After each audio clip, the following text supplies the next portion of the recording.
How's it going, everyone? Nick Salzman here, tattoo medium. I get a chance to do some tattoos and help people with spiritual related issues. Today's topic, addiction and the paranormal. How some people know that this goes hand in hand. Some people this might be a new subject for. But I think it's really important to highlight some of the stuff to help us understand and keep things in perspective.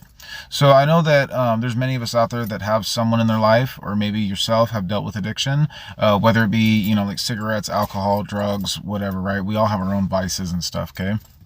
And yeah, it's true that, this is a remedy for some sort of trauma. It's an escape. There's a lot of different things.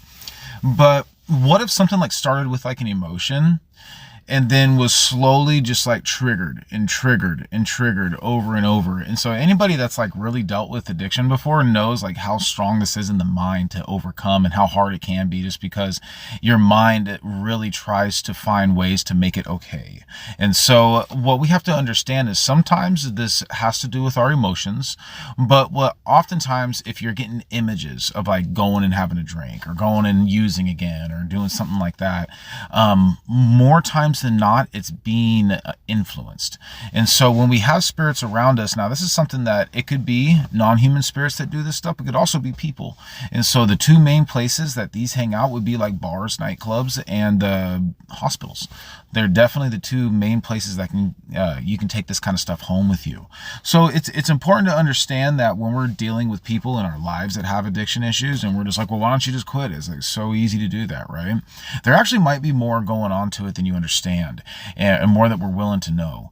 And so if we learn to see with compassion a little bit more and see that these people not only do have trauma, they do have stuff on the inside they need to work on, just like the rest of us. But more times than not, they're energetically very sensitive. And they're also someone that can perceive spirit.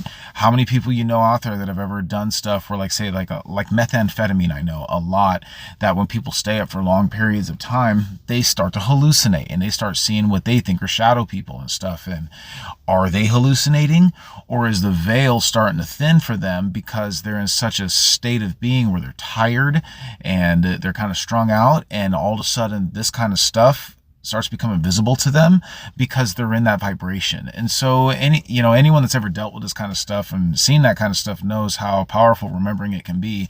And this is where attachments can kind of lead to as well, provoking and inciting and provoking the need to use. This is where a lot of different forms of abuse come from. It's different obsessions.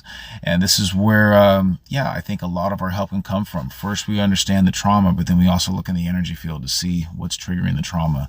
Clear it, feel better, get better. Hope you dug this.